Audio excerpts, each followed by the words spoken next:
Assalamualaikum warahmatullahi wabarakatuh. Bismillahirrahmanirrahim. Alhamdulillahilladzi hadana li hadza wa ma kunna linahtadiya laula an hadanallah. Alhamdulillahilladzi jama'ana li hadza wa ma kunna linajtami'a laula an jama'anallah. Asyhadu an la ilaha illallah wa asyhadu anna sayyidana Muhammadan abduhu wa rasuluh.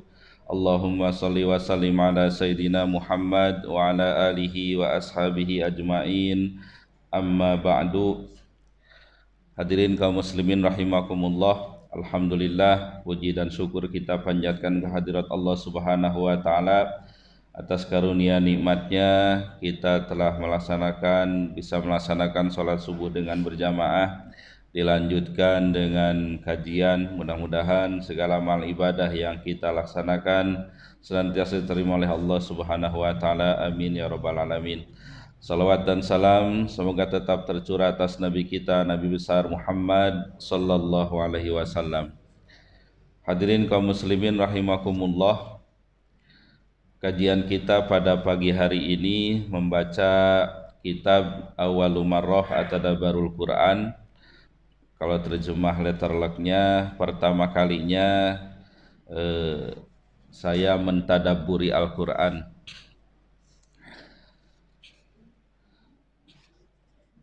Di awal sudah saya sampaikan perbedaan antara tafsir dengan tadabbur. Ya. Jadi kalau tafsir itu penjelasan, tadabbur itu diartikan sebagai renungan. Kalau definisinya itu tadabbur itu al-usul ila ma'anin ba'da tafsir. Jadi sampai kepada makna-makna yang mendalam, ya, memahami makna dari Al-Quran setelah tafsir. Jadi yang membaca buku ini dianggap oleh penulisnya kita itu sudah baca tafsir. Bahkan kalau kita melihat tulisannya ini, kita ini dianggap sudah hafal juga Al-Quran ini. Itu karakter daripada tadabbur. Jadi kita tidak menghilangkan tafsir, ya. Jadi setelah tafsir ke tadabbur. Kemudian urutan kajian dalam tadabbur ini yang pertama adalah asmaul surah, nama-nama surat. Jadi setiap surat itu terkadang tidak memiliki satu nama, tapi ada beberapa nama. Kemudian munasabatut tasmiyah, munasabah itu hubungan penamaan. Kenapa surat ini dinamakan ini dan sebagainya. Kalau ilmu munasabah itu ada tersendiri dalam ulumul Quran. Jadi banyak jenis munasabah dalam Al-Quran. Ada munasabah penamaan, kenapa ini dinamai surat ini, kenapa dinamai surah ini. Kemudian ada juga munasabah antara awal surat dengan akhir surat. Ya. Kemudian ada juga munasabah, jadi setelah ayat ini kok ayat ini dan sebagainya. Itu tuh di sini munasabatut tasmiyah, hubungan penamaan. Kemudian mimaja fi fadliha, mengenai keutamaan surat tersebut. Kemudian muwafaqatu awali surah li akhiriha, kesesuaian antara awal surat dengan akhir surat. Kemudian al-mihwar ar-ra'isi li surah, itu tema utama surat tersebut. Kemudian dibahas mawadi'us surah al-mubarakah. Mawadi itu jama dari maudu. Maudu itu judul atau tema. Jadi tema-tema dalam surah tersebut. Kemudian terakhir baru fawaid wala ta'if hawla surah al-mubarakah. Faidah-faidah atau makna-makna yang mendalam dari surat tersebut. Baik Bapak Ibu sekalian, kita sudah selesai membahas surah Al-Fatihah. Mudah-mudahan ada yang melekat, ya, dan bisa diamalkan. Kalau pengen mengkaji ulang, ya saya lihat di YouTube sudah ada, tinggal dilihat kembali. Kita lanjutkan surah Al-Baqarah. Yang ada bukunya atau mungkin ada di HP bisa juga mengikuti ya. Biar membaca, biar belajar membaca huruf yang tidak ada harokatnya. Sama-sama belajar ya. Baik, As-Surah Madaniyah adadu ayatiha mi'atain wasittah wasamanin. Jadi surah Al-Baqarah ini Madaniyah. Ada istilah Makkiyah, ada istilah Madaniyah. Yaitu penunjukan waktu diturunkannya Al-Quran atau ayat-ayat dalam Al-Quran. Makkiyah menurut definisi yang masyhur yaitu ayat-ayat Al-Quran yang diturunkan sebelum hijrah. Adapun Madaniyah itu yang ayat-ayat Al-Quran yang diturunkan setelah hijrah. Baik, jumlah ayatnya itu 286 ayat. Kemudian Asma'us Surah Al-Mubarakah. Nama-nama surah Al-Mubarakah ini yang diberkati, yang penuh barakah. Yang pertama Al-Baqarah, kemudian Az-Zahra, kemudian As-Sinam dan Al-Fustat. Di sini disampaikan 4 ya, 4. Nah, penjelasannya langsung di bawahnya. Munasabatut tasmiyah, hubungan penamaan surat. Al-Baqarah itu artinya sapi betina. Li'anna fi qissatil Baqarah a'zamu wa akbaru ibratan lil ibad. Karena dalam surah Al-Baqarah ini ada pelajaran yang besar, yang agung bagi hamba, bagi artinya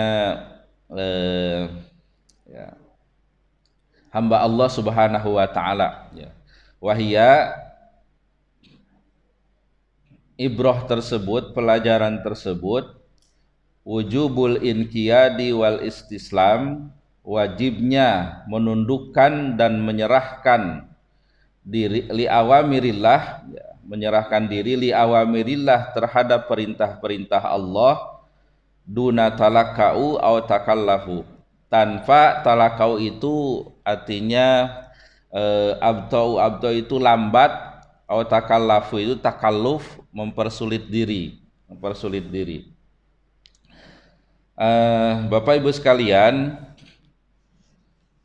inti atau penamaan surah ini adalah Al-Baqarah ya. Al-Baqarah itu sapi betina, karena dalam surah ini disampaikan kisah perintah Allah Subhanahu wa taala kepada Bani Israel untuk menyembelih sapi betina.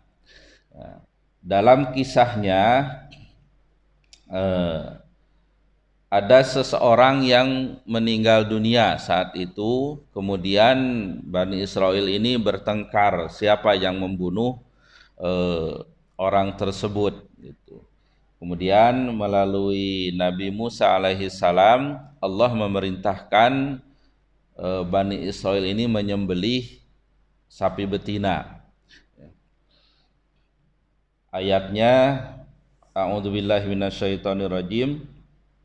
Wa iz qala Musa liqaumihi innallaha ya'murukum an tadhbahu baqarah qalu atattakhiduna huzwa qala a'udzu billahi an akuna minal jahilin. Nabi Musa berkata kepada kaumnya, sesungguhnya Allah menyuruh kalian menyembelih sapi betina. Apa tanggapan Bani Israel? Qalu atattakhiduna huzwa, apakah engkau menjadikan kami ini sebagai candaan? Jadi perintah Allah itu dianggapnya main-main oleh mereka itu. Dan Al-Baqarah ya, kenapa sapi yang disuruh oleh Allah itu disembelihnya, tidak kambing atau tidak unta? Ya, ini untuk menghilangkan, dalam tafsir itu menghilangkan penghormatan Bani Israel kepada anak sapi yang tadinya mereka sembah. Kan kasusnya mereka pernah menyembah anak sapi ya yang dibuat oleh Musa Samiri itu. Nah, ijlan ya bahasanya ijlan kalau anak sapi ini. Nah, untuk menghilangkan penghormatan dan sisa-sisa kepercayaan mereka itu ya dihapus dengan menyuruh menyembelih sapi betina begitu. Nah, qala ini qalu atattakhiduna huzwa qala a'udzubillahi an akuna minal jahilin. Aku berlindung kepada Allah dari orang yang bodoh. Kemudian qalu ulana rabbaka yubayyin lana mahi qala innahu yaqulu innaha baqaratul la faridu wala bikrun awanum baina dzalika faf'alu ma tu'marun. Nah, orang Bani Israil ini ya, kalau seandainya mereka tidak takallub, tidak mempersulit diri, itu mereka tidak akan nanya itu gitu. Tapi sifatnya seperti itu, ya mereka nanya lagi.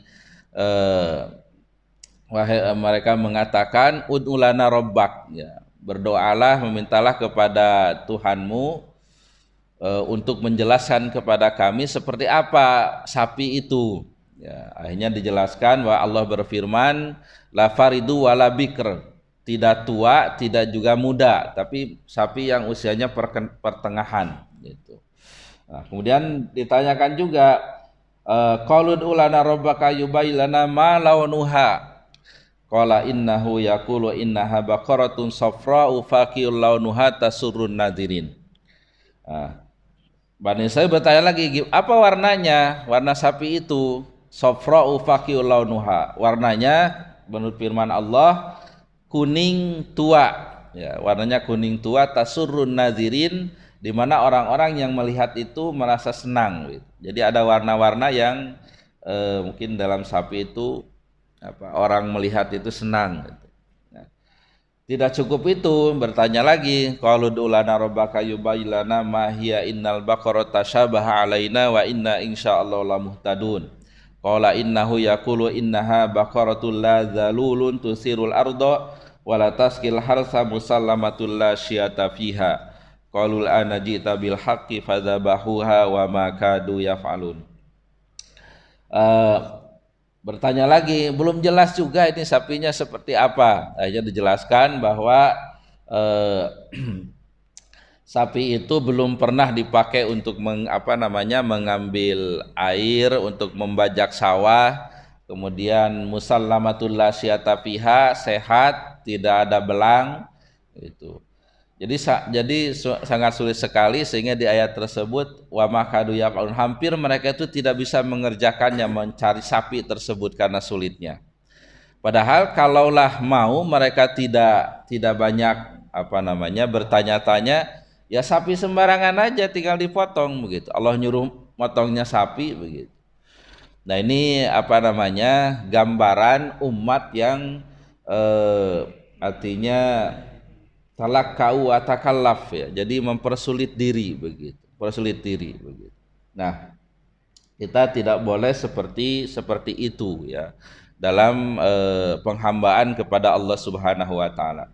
Ya, dalam kisah tersebut memang seterusnya itu diperintahkan untuk memotong bagian dari sapi itu setelah disembelih. Ada riwayatnya dipotong itu ekornya, kemudian dipukulkan ke yang mati tadi, yang dibunuh itu, dan orang mati tadi bangkit hidup lagi dan menunjukkan siapa yang membunuhnya. Ya. Nanti juga di surah Al-Baqarah ini ada beberapa peristiwa, ya, di samping tadi peristiwa di Bani Israil menghidupkan yang meninggal, nanti juga ada kisah menurut teori itu Nabi Uzair, ya, yang ya. Jadi ada beberapa, begitu juga bagaimana kisah Nabi Ibrahim yang disuruh memotong burung, ya, 4, kemudian dicampur begitu, disimpan di 4 gunung, kemudian dipanggil lagi dan itu berterbangan menyatukan dan hidup kembali.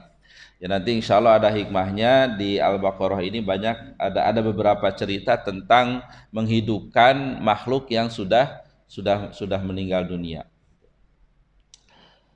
Baik,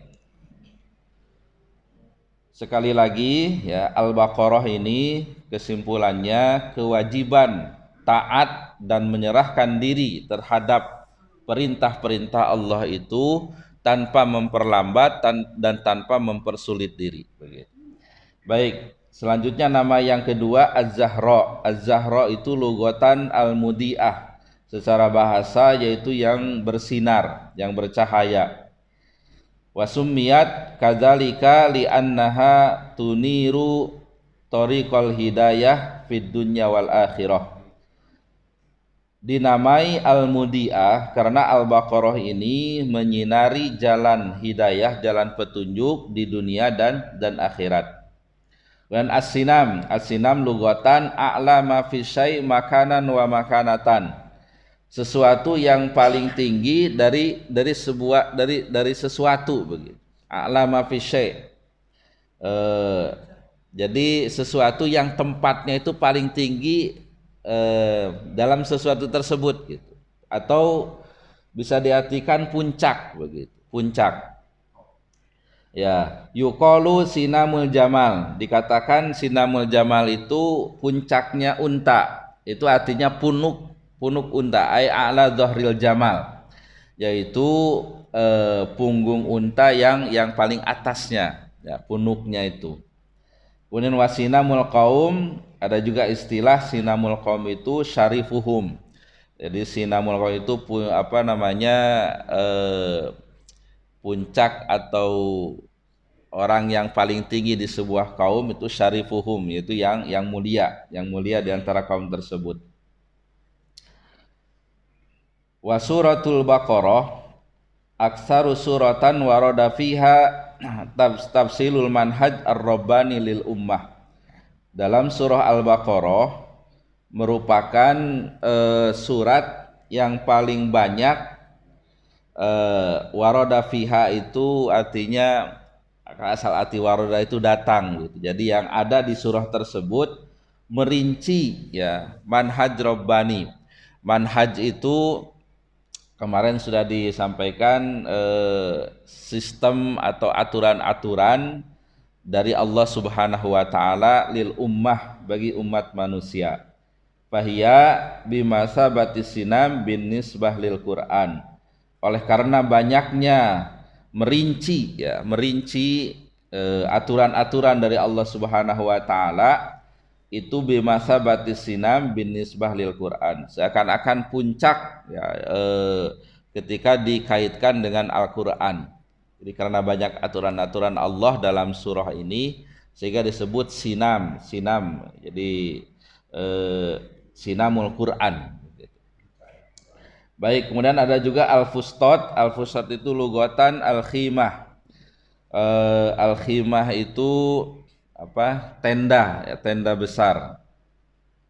Kahimati qaidil ma'rakah, seperti tendanya pemimpin perang atau komandan perang, panglima perang, allati takhruju minha al-awamir wa ta'limat, yang keluar dari tenda tersebut perintah-perintah dan pengumuman-pengumuman. Wasumiyat kadzalika li'annaha kal markaz ar-ra'isi alladzi tanbasiku minhu at-tasri'at wal ma'rifah. Nah, surah Al-Baqarah juga dinamakan sebagai Al-Fustat karena surah Al-Baqarah ini seakan-akan markas pusat ya, di mana keluar dari markas itu tata syariat ya, aturan-aturan dari Allah Subhanahu wa taala, syariat wal ma'rifah dan pengetahuan. Baik, itu nama-namanya ada di sini disampaikan ada 4 ya, ada Al-Baqarah, kemudian Az-Zahra, As-Sinam, Al-Fustat. Ya udahlah, dengar aja, nggak perlu dihafal, nggak ada ujian ya Pandang ya. Kalau ada ujian ya harus hafal ya. Baik, lanjutnya mimma jaa fi fadliha, di antara hadis-hadis yang ada mengenai keutamaan surah Al-Baqarah, an Abi Umamah Al-Bahili, dari Abi Umamah Al-Bahili radhiyallahu anhu, anna Nabiyya sallallahu alaihi wasallam qala, bahwa Nabi sallallahu alaihi wasallam bersabda, Iqra'ul Qur'ana fa innahu ya'ti yaumal qiyamati syafi'an li ashabi. Bacalah oleh kalian semua Al-Qur'an, karena Al-Qur'an itu akan datang di hari kiamat sebagai pemberi syafaat kepada sahib Al-Qur'an, ya, kepada para pembaca Al-Qur'an. Kemudian Iqra'u al-Jahrawain, bacalah oleh kalian semua Az-Zahrawain. Tadi Az-Zahra, ya. Jadi dua surat yang al-mudiah, yang bercahaya, dua yang bercahaya, yaitu suratul Baqarah wa suratu Ali Imran. Surah Al-Baqarah dan surah Ali Imran. Fa innahuma ya'tiyani yaumal qiyamah, karena dua surah ini akan datang pada hari kiamat. Ka'annahuma gomamatani au goyayatani au firqani min toirin sawafa tuhajani an sahibihima. Seakan-akan gomamatani itu dua dua awan yang melindungi, au goyayatani atau dua benda yang melindungi. Jadi ada dua pelindung gitu di atas ini. Digambarkan Al-Baqarah dan Ali Imran itu menaungi nanti pembacanya di hari kiamat. Au firqani min tairin, atau dua kelompok burung sawafa yang membuka sayap, ya, ingat Sunda janjang, sayapnya, ya. Tuhajani an sahibihima, yang membela, ya, pada sahib di sini lebih kepada sahib ini teman begitu, karena saking dekatnya itu dia bacakan sebagai sahib atau pemilik dari dua surah ini, ya. Iqra'u surat Al-Baqarah, bacalah surah Al-Baqarah, fa inna akhdaha barokatun, karena mengambil Al-Baqarah ini merupakan kebarokahan. Wa tarkuha hasratun, dan meninggalkannya hasratun itu penyesalan. Wala tastati'uha al-batlah, dan tidak bisa mengalahkan surah Al-Baqarah ini al-batlah itu yakni as-saharah, tukang sihir, ya, tukang sihir. Jadi Al-Baqarah ini tidak bisa dikalahkan oleh tukang sihir.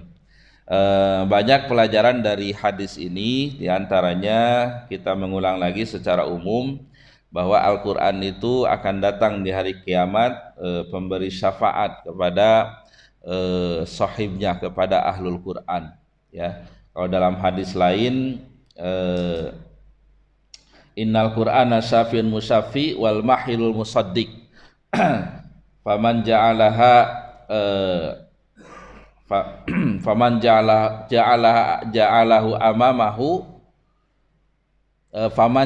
amamahu qadahu ilal jannah wa man ja'ala khalfahu saqahu ilan nar, atau kama qala sallallahu alaihi wasallam. Al-Quran itu akan menjadi pemberi syafaat kepada ahlinya, dan al-mahilul musaddiq itu diterjemahkan akan menjadi saksi, ya, bagi orang-orang yang tidak suka membaca Al-Quran. Jadi akan menunjukkan siapa nanti yang tidak suka baca Quran. Yang menjadikan Al-Quran itu amamahu, di depannya, ay qara'a wa ya'malu bih, yaitu membaca dan mengamalkan Al-Quran itu, qadahu ilal jannah, maka Al-Quran itu akan membimbing orang tersebut menuju surganya Allah Subhanahu wa taala. Dan barang siapa yang menjadikan Al-Quran itu di belakangnya, khalfahu saqahu ilan nar, ay khalfa itu di belakang itu, ay jafahu lam yaqra wa lam ya'mal bih, tidak membaca dan tidak mengamalkan, maka Al-Quran itu akan menggiring orang tersebut menuju nerakanya Allah Subhanahu wa taala. Nauzubillahi min dzalik. Mengenai peristiwa-peristiwa di akhirat, ya bagaimana Al-Quran menjadi syafaat, memberi syafaat, kemudian membimbing masuk surga, kemudian menggiring ke neraka, yaitu apa namanya, kita jangan mempersepsi peristiwa di akhirat itu dengan persepsi di dunia. Ya. Ini sebagai mumpung masih di awal, karena kita nanti di dalam Al-Quran ini akan disuguhkan ya secara rinci tentang kehidupan nanti di akhirat begitu. Jadi jangan mempersepsi kehidupan akhirat itu dengan persepsi dunia. Karena kita dibatasi oleh hadis ya, akhirat itu mala ainun ra'at wala udhunun sami'at wala khatara ala qalbi bashar, atau kama qala sallallahu alaihi wasallam ya. Sesuatu yang belum pernah dilihat oleh mata, belum pernah didengar oleh telinga, dan tidak pernah terbesit oleh hati manusia begitu. Ya. Jadi penggambaran akhirat itu jangan dipersepsi dengan penggambaran dunia gitu. Seperti ada yang menjelaskan tentang hadis seorang laki-laki yang masuk surga itu menikahi 70 ya, 70 bidadari gitu. Nah, di persepsi katanya kenikmatan terbesar di sana itu pesta seks katanya. Itu kan bahasa apa namanya? Istilahnya itu kan bahasa duniawi begitu ya. Narasinya itu narasi dunia gitu. Ya, jangan digambarkan seperti apa seks di dunia ini begitu. Sehingga ada juga yang menjelaskan tuh ibu-ibu katanya jangan apa cemburu katanya, nanti di akhirat suaminya punya 70 dan sebagainya. Ya tidak dipersepsi seperti itu ya. Terutama mungkin masalah di akhirat itu kan dijelaskan juga dalam Al-Qur'an itu wa naza'na ma fi sudurihim min ghillin ya. Jadi kami cabut dari hati manusia itu gil. Ya, gil itu ya rasa cemburu, rasa dendam, tidak enak dan sebagainya begitu. Jadi dicabut oleh Allah Subhanahu wa taala begitu. Ya, jadi walaupun istrinya banyak, tidak ada cemburu dan sebagainya begitu ya. Yang ada di sana itu ikhwanan, semua itu bersaudara begitu. Ya. Yang jelas kita wajib mempercayai apa yang disampaikan ya Al-Qur'an dan Al-Hadis ya tentang apa namanya akhirat ini ya, tapi tidak dipersepsi dengan pandangan dunia gitu, pandangan dunia gitu. Baik. Kemudian di antara pelajaran lainnya ini mengenai surah Al-Baqarah juga, keutamaannya tidak bisa dikalahkan oleh tukang sihir ya. Artinya di hadis ini menyebutkan as-saharah. Jadi sihir itu memang ada gitu ya, sihir itu ada ya, dan Nabi juga pernah ya apa namanya kena sihir sampai turun surah apa namanya Al-Falaq itu ya. Begitu juga dalam kehidupan sehari-hari sihir itu ada begitu. Nah, tapi bagi kita kembali lagi kepada apa namanya agama Islam, bagaimana menangkal sihir-sihir tersebut. Artinya memakai apa namanya bacaan-bacaan yang memang ada asarnya, ada sumbernya. Ya, kemarin juga kita sudah bahas di surah Al-Baqarah tentang setan itu ya. Apa bedanya setan, kemudian apa jin ya, ada juga istilah iblis begitu ya. Ya karena itu dekat dengan kehidupan kita, ya dekat dengan kehidupan kita. Ya kalaupun rumah itu, karena ada dalam hadisnya jin-jin itu menempati tempat-tempat yang kosong, al-khala. Ya, al-khala itu seperti kamar mandi. Kemudian apa kalau rumah di kampung itu ada antara apa pelapon dengan genting itu apa istilahnya? Kalau di Sunda itu parak ya namanya. Itu yang kosong-kosong seperti itu. Ya atap itu. Nah ketika itu apa katakanlah rumah dikosongkan umpamanya 3 hari dan sebagainya. Nah kita kan mau masuk pun baca salamnya lain begitu. Ya bukan assalamualaikum kalau kosong ya, kalau nggak ada orang ya. assalamu alaina wa ala ibadillahis sholihin. Ya, keselamatan mudah-mudahan kepada kami dan kepada hamba-hamba Allah yang solih. Ya, kita berharap walaupun ada jin di rumah kita itu jinnya yang solih. Begitu. Kemudian kalaupun memang ada indikasi-indikasi godaan dari jin itu, ya kita dianjurkan baca surah Al-Baqarah. Gitu. Karena kalau dibacakan Al-Baqarah, jin itu akan pergi, ya akan pergi. Nah begitu juga ketika kita dikhawatirkan adanya sihir, ya kita juga memperbanyak membaca surah Al-Baqarah atau paling tidak ayat, nanti di sini juga ada ayat kursi, ya setidaknya itu yang kita baca. Baik, kita lanjutkan.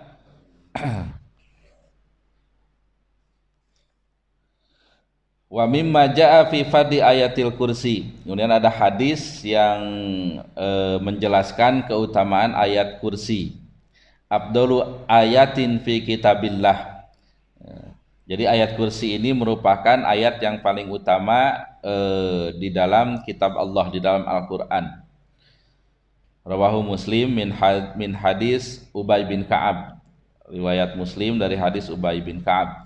Kemudian yang kedua, man qara'aha dubura kulli salatin maktubatin lam yamna'hu min dukhulil jannah illal maut.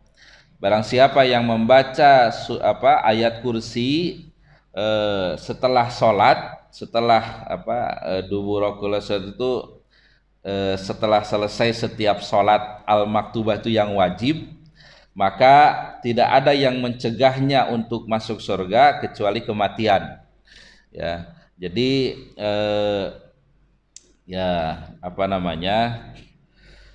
jadi seakan-akan dengan orang itu, dengan surga itu tidak ada penghalang lagi kecuali kematian begitu. Jadi setelah mati itu langsung masuk surganya Allah Subhanahu wa taala. Ya, ini dalam Sahih At-Targhib wa Tarhib, ya. Dalam buku hadis At-Targhib wa Tarhib. Ya. Jadi ini juga ya bisa kita amalkan, karena ada juga beberapa orang yang memang istiqomah setelah sholat itu membaca ayat kursi. Baik. Wa mimma ja fi fadi akhiri ayatain minha. Hadis tentang keutamaan dua ayat terakhir dari surah Al-Baqarah. Qala Rasulullah sallallahu alaihi wasallam, Rasulullah sallallahu alaihi wasallam bersabda, man qara'a bil ayataini min akhiri suratil Baqarah fi lailatin kafatah.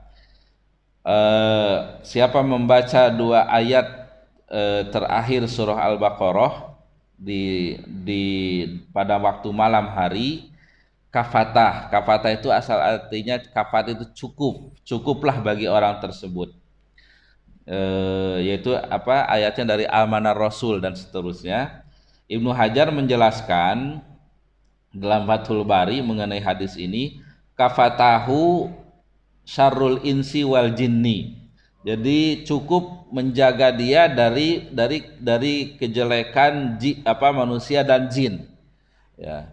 Artinya menurut penafsiran beliau Ibnu Hajar, ya insya Allah akan dijaga dari kejahatan jin dan manusia. Ya, dijaga dari pencurian atau godaan jin itu kan. Kemudian ada juga kafatahu qiyamul lail. Ada juga menjelaskan cukup pahala itu seperti qiyamul lail, membaca dua ayat itu seperti melaksanakan qiyamul lail. Ada juga kafatahu sawaban wa ajron.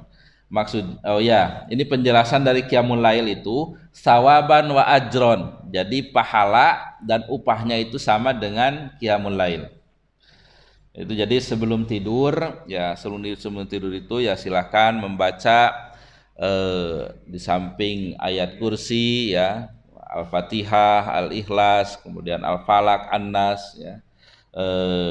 Kemudian ya, ayat kursi, dua ayat terakhir Al-Baqarah, ya. Kemudian kalau riwayat Siti Fatimah itu kan baca subhanallah 33, alhamdulillah 33, Allahu Akbar 34 begitu sebelum tidur itu. Jadi banyak soalnya amalan-amalan sebelum tidur itu.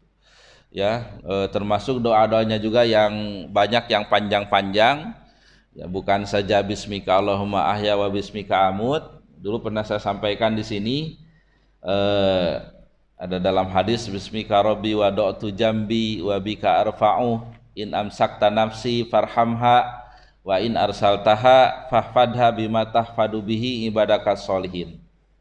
Ya, tahu nih udah ada yang hafal atau lupa lagi? Atau enggak dihafal? Di luar kepala. Ini apa doa ini ya, saya kira harus satu-satu coba dihafal, diamalkan gitu. Nggak tahu saya udah share atau belum, itu ada itu saya tulisan-tulisannya ya, disebutkan perawinya juga ya. Jadi itu kan penyerahan kita ketika mau tidur itu, jiwa kita itu diserahkan kepada Allah. Bismika rabbi wada'tu jambi, dengan menyebut namamu aku meletakkan bagian kanan ini ya. Jadi tidur itu kan sunnahnya miring ya, miring ke kanan. Bismika rabbi wada'tu wa bika arfa'uh, dan dengan menyebut namamu juga aku mengangkatnya nanti bangun itu. In amsakta nafsi farhamha, seandainya engkau menahan jiwaku tidak dikembalikan lagi, farhamha maka sayangilah. Wa in arsaltaha fahfadha bima tahfadu bihi ibadakas solihin, dan seandainya engkau melepaskan kembali, peliharalah sebagaimana engkau melihara hamba-hambamu yang solih.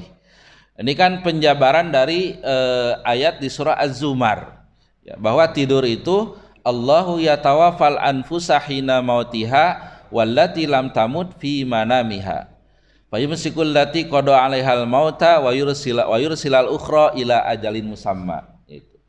Jadi Allah mewafatkan orang, mewafatkan jiwa ya, saya sudah jelaskan ya, antara jiwa dan ruh itu sudah ya. Bahasanya anfus, mewafatkan jiwa, hina mautiha, ketika jiwa itu sampai kepada kematiannya. Nah, nggak tahu masih ingat nggak, ada istilah wafat, ada istilah maut begitu. Nah, jadi wafat itu lebih umum, ya, lebih umum, ya, lebih umum. Jadi perpisahan antara ruh dan badan masuk wafat. Perpisahan antara jiwa dan badan juga kategorinya wafat bahasanya ya. Fayumsikul lati qada 'alaihal maut, Allah menahan jiwa yang sudah sampai kepadanya itu kematian ya. Jadi ditahan jiwanya, tidak dikembalikan lagi, niatnya mau tidur nggak bangun lagi begitu sampai kepada kematiannya ya. Wa yursilal ukhra ila ajalin musamma, dan Allah melepaskan kembali jiwa-jiwa yang lainnya sampai kepada waktu yang ditentukan ya. Jadi itulah yang dilepaskan kembali itu sehingga bangun lagi ya, bangun lagi, sehingga doanya alhamdulillahilladzi ahyana ba'dama amatana kan. Segala puji bagi Allah yang telah menghidupkan kami setelah mematikan ya. Jadi doa itu penyerahan diri kita ya. Kita nggak tahu juga niatnya tidur, mungkin nggak bangun lagi begitu ya. Jadi kita udah menyerahkan semuanya kepada Allah Subhanahu wa taala ya, kepada Allah Subhanahu wa taala. Kemudian diakhiri dengan Allahumma inni aslamtu wajhi ilaik wa fawwadtu amri ilaik wal jatu dhuhri ilaik raubatan wa rahbatan ilaik la malja'a wa la manja minka illa ilaik amantu bi kitabikal ladzi anjalta wa bi nabiyyikal ladzi arsalta. Nah itu doa yang terakhir. Setelah itu nggak usah bicara lagi, dzikir saja gitu. Tahu lebih panjang lagi ya. Insya Allah kalau dibaca tiap hari bisa hafal ya, bisa hafal. Intinya bagaimana kita ketika tidur itu seakan-akan mau mati ya, menyerahkan sepenuhnya itu kepada Allah Subhanahu wa taala. Ya, dan terakhir kita menutup amantu bi kitabikal ladzi anjalta wa bi nabiyyikal ladzi arsalta. Ya Allah, aku beriman kepada kitab yang Engkau turunkan, Al-Qur'an, dan kepada nabi yang Engkau utus begitu. Jadi mudah-mudahan walaupun kita jiwa kita tidak dikembalikan sampai kepada kematian, kita harapannya dalam keadaan beriman. Dalam keadaan beriman. Baik, ini sudah jam 6. Ya, baik, sesuai pesanan. Muwafaqatu awali surah li akhiriha, kesesuaian awal surah dengan akhir surah. Bada'at as-suratu bi awali wasfin lil muttaqin fil Quran. Surah Al-Baqarah ini dimulai dengan sifat pertama orang yang bertakwa dalam Al-Quran, yaitu alladzina yu'minuna bil ghaib, yaitu orang-orang yang beriman kepada yang gaib, Wa khutimat aidon bihadzal wasfi, dan ditutup dengan sifat ini juga, yaitu beriman kepada yang gaib, yaitu amanar rasulu bima unzila ilaihi mir rabbihi wal mu'minun kullun amana billahi wa malaikatihi wa kutubihi wa rusulih. Nah kan semuanya beriman kepada Allah, kepada malaikat. Nah itu kepada yang gaib, ya. Definisi gaib kemarin sudah disampaikan, yaitu kalau alam itu kan kemarin itu kullu ma siwallah, segala sesuatu selain Allah. Ada alam asyahadah yang dohir, yaitu alam yang bisa ditangkap oleh panca indera. Nah, itu tuh syahadah itu. Jadi walaupun tidak terlihat oleh mata, tapi angin itu terasa. Nah itu masuknya alam syahadah. Gitu. Adapun alam gaib, yaitu alam yang tidak bisa ditangkap oleh panca indera, Ya. Kalau konsep kemarin juga sudah saya sampaikan, 7 langit itu ya gaib itu yang berada di yang bukan 3 dimensi, yang berada di langit kedua sampai 7 sampai ke sana. Itu tuh yang gaib. Dan semuanya itu harus diyakini itu adalah ada. Ya, adanya jin, malaikat, termasuk surga dan neraka pun memang sudah ada, Nah, wa hadza aidon imanun bil ghaib. Nah, ayat ini juga merupakan keimanan kepada yang gaib. Wa dzalika li annal imana bil ghaib asasuddin. Nah, hal tersebut karena keimanan kepada yang gaib merupakan pondasi agama ini. Fa in istaqarra fi qalbil abdi, istaqarra itu menetap atau kokoh, ya, apabila keimanan kepada yang gaib itu kokoh dalam hati seorang hamba, itma'annal abdu wa sakanat nafsuhu, maka hamba tersebut itu akan tumakninah, akan tenang hidupnya dan jiwanya akan tenang. Wa saddaqa bimau'udi rabbih, dan dia akan membenarkan janji Tuhannya, wa khafa wa'idihi, dan takut akan ancamannya dari Allah Subhanahu wa taala. Wa sabara ala aqdarihi, dan dia akan sabar terhadap ketentuan-ketentuan Allah yang menimpa kepada dirinya. Hatta yakuna abdan rabbaniyan, sehingga dia menjadi hamba Allah. Jadi rabbani itu apa? Asal artinya dari nisbat dari Rabbun, Tuhan, ya. Jadi hamba yang Rabbani ini yang menjalankan semua perintah Allah, ya, yakin keberadaan Allah, yakin akan ketentuan-ketentuan Allah, segala sesuatu itu dihubungkan dengan Allah, begitu. Segala sesuatu itu selalu dihubungkan dengan Allah, begitu. Kama yuhibbuhu wa yarda, sebagaimana hamba Rabbani ini dicintai dan diridhoi oleh Allah Subhanahu wa taala, gitu. Jadi Bapak Ibu sekalian, dari terakhir ini, ya, mengenai keimanan kepada yang gaib, ya. Kalau orang sudah, makanya kepada akhirat itu bahasanya yakin. Ya, saya ulang lagi, beda antara tahu dan yakin, gitu. Kalau tahu itu bisa hanya menerima kabar saja, gitu. Jadi kalau yakin itu memang sudah sudah melihat, sudah merasakan, begitu. Saya memberikan contoh tempo hari itu seperti kita terhadap apel. Di sini kan tidak ada apel kan. Nah, tapi kita yakin apel itu, kalau apel Malang itu seperti ini gitu. Rasanya itu seperti ini begitu. Nah, itu tuh yakin begitu. Kemudian ada tingkatan berikutnya itu ainul yakin, apalnya ada umpamanya. Itu kan ain, kelihat gitu. Kalau hakul yakin itu apalnya dipegang kemudian dimakan. Nah, bahasa kepada akhirat, wabil akhiratihum yukinun. Kepada akhirat mereka itu yakin. Ya, jadi yakin itu seakan udah ada di depan mata, begitu, melihat surga, neraka dan sebagainya itu udah dirasakan begitu, bukan hanya sekedar tahu. Sehingga kalau yakin ada efeknya, ya. Ketika datang Pak dengar adzan itu, ini mempersepsikan yang manggil itu bukan muadzin, hakikatnya Allah Subhanahu wa taala begitu. Ya, bagaimana kewajiban sholat dan sebagainya. Jadi semuanya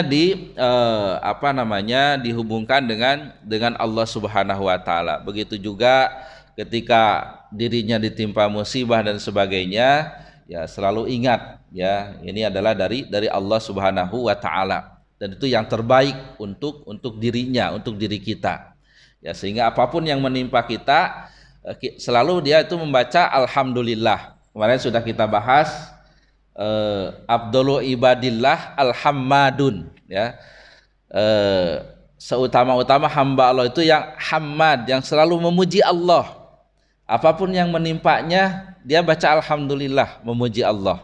Walaupun yang menimpa itu sesuatu yang tidak disukainya, mungkin sakit atau ditinggal mati saudara dan sebagainya begitu. Tapi yakin itulah yang terbaik untuk dirinya. Ya, menurut Allah Subhanahu wa taala, sehingga dia apapun yang menimpanya memuji Allah Subhanahu wa taala. Baik, mungkin itu saja yang kita baca pagi hari ini. Barangkali ada yang mau menambahkan, atau mungkin ada salah perlu diluruskan, atau mungkin ada masalah yang perlu didiskusikan yang sesuai dengan yang kita baca pagi hari ini. Oh ya, monggo. Assalamualaikum warahmatullahi wabarakatuh. Waalaikumsalam warahmatullahi wabarakatuh. Perihal mentadaburi Al-Quran ini, apakah juga bisa mengubah karakteristik seseorang yang temperamen, atau dia istiqomah dengan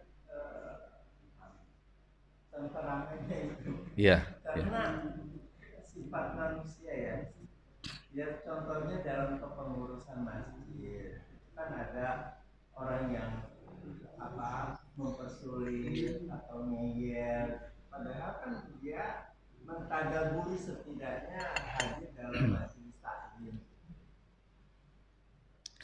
Baik, kalau kita melihat ini sudah saya sampaikan juga kisah Umar bin Khattab ya.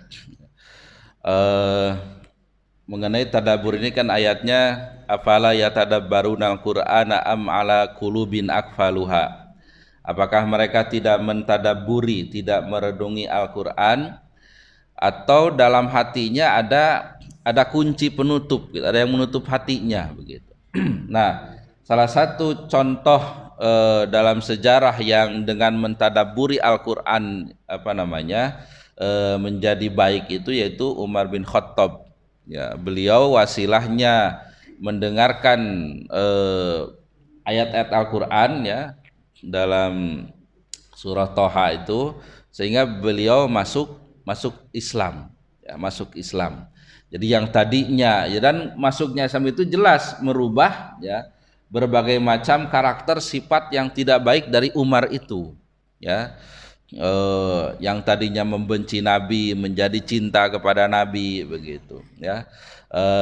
Walaupun sisi-sisi yang lainnya, sisi-sisi kerasnya Umar itu masih melekat, tapi kerasnya itu yang tadinya dipakai yang tidak baik ya, kerasnya itu dipakai yang baik begitu. Kekuatan fisiknya pun tadinya dipakai tidak baik ya, bahkan mengancam membunuh Nabi begitu.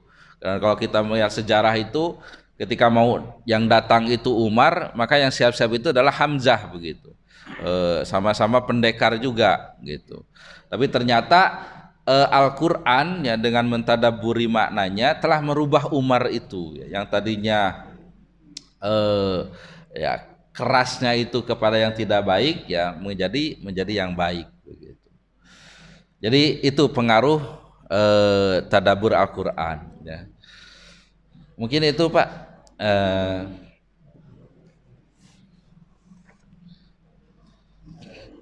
Baik ya, ringkas saja Pak ya.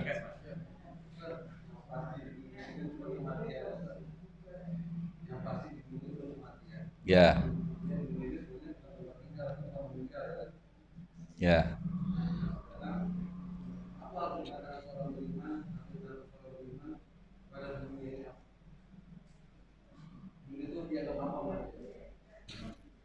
ya. Ini harus ada kajian tersendiri kan. Ya mengenai pandangan ya orang yang beriman kepada dunia ya. Kita membaca aja dalam surah Al-Qasas ya, yang kita ambil hikmahnya ya. Wabtagi fima atakallahu darul akhirah wala tansa nasibaka minad dunya. Ya. Jadi carilah apa-apa yang disediakan oleh Allah dari akhirat ya, wala tansa nasibaka minad dunya. Tapi jangan engkau melupakan bagianmu ya dari dunia ini ya. Ya, kalau dikaji wabtagi ya. Jadi itu kan fil amar ya, perintah ya. Jadi perintah itu perlu kesungguhan ya. Jadi untuk akhirat itu perlu kesungguhan ya. Untuk mengejar akhirat itu tuh pelajarannya ya. Jadi untuk bisa baca Quran, qiyamul lail, berjamaah itu perlu kesungguhan. Cari gitu. Jadi bukan nanti aja baca Quran itu kalau sudah santai gitu. Kalau nggak bisa nunggu seperti itu ya. Jadi bukan dengan waktu sisa, tapi harus menyisakan waktu, harus menjadwal untuk akhirat itu. Ya, baik. Nah, tapi kalau dunia bahasanya wala tansa nasibaka minad dunya. Jangan juga engkau lupakan bagianmu di dunia. Jadi kita pun nggak boleh membuang dunia begitu ya. Kita disuruh mencari dunia ya dengan niat mengabdi kepada Allah. Kita juga dibolehkan menikmati dunia ini ya. Bahasa hadisnya itu fima fima yajmal ya. Jadi sesuatu dunia itu yang enak dan indah begitu. Kita pun berhak menikmati dunia ini ya. Jadi bukan harus dibuang ini. Yang jelas bagaimana dunia ini juga menjadi wasilah syariat kita meraih kehidupan nanti di akhirat ya. Jangan sampai dengan dunia justru melupakan akhirat begitu ya. Mungkin itu saja. Nanti persepsi masalah dunia ini ya, bahkan aturan-aturan tentang masalah keduniawian ya, masalah interaksi antar sesama manusia, Al-Quran itu sangat rinci sekali membahasnya. Insya Allah nanti juga di Al-Baqarah juga akan menemukan rincian itu ya. Begitu juga tentang akhirat ya, akhirat juga sangat rinci ya, berbeda dengan aturan hubungan Allah dengan manusia ya. Itu hanya bersifat umum ya. Salat jadi perintah salat gitu. Tapi Al-Qur'an sendiri tidak menyebutkan berapa rakaat duhur, asar, itu tidak ada dalam Al-Qur'an gitu. Jadi tidak serinci bagaimana hubungan antar sesama manusia begitu. Insya Allah nanti kita memperdalam dengan membaca kitab ini ya, Awwalul Mar'a Tadabburul Quran. Baik, karena sudah ya. Waalaikumsalam warahmatullahi wabarakatuh.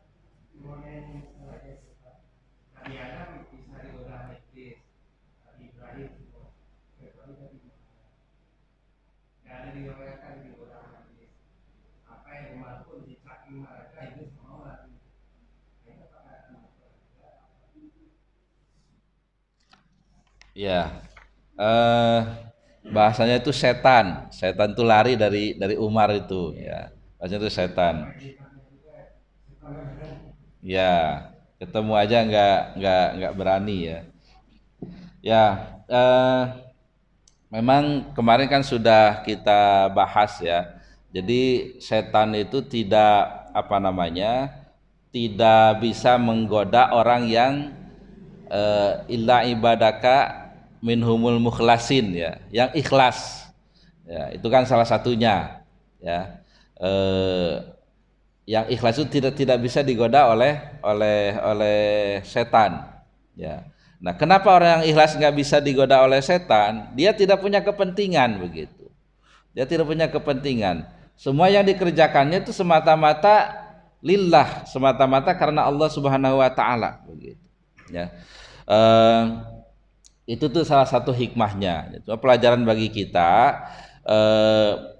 Dan dari hadis lain juga kan disebutkan, ketika disebut nama Allah maka setan itu khonnas ya. Khonnas itu mengecil dan bersembunyi begitu, mengecil dan bersembunyi ya. Jadi ketika disebutkan nama Allah, disebutkan itu, nah setan itu takut gitu, takut. Nah, pelajarannya bagi kita, adapun nanti kisah Nabi Adam itu dijelaskan nanti di sini ya, di awal-awal ya.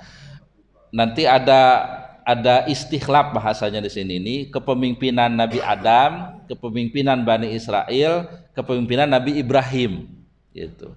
Nah, kalau kepemimpinan Nabi Adam itu kan digambarkan digoda oleh iblis ya. Tapi kalau Nabi Ibrahim di sini tidak disebutkan, tidak disebutkan. Eh? Ya tapi kan tidak terjerumus. Tapi digoda tapi tidak terjerumus. Itu karakter Nabi Ibrahim. Nanti di mana kuncinya? Apa bedanya Nabi Adam dan Nabi Ibrahim begitu?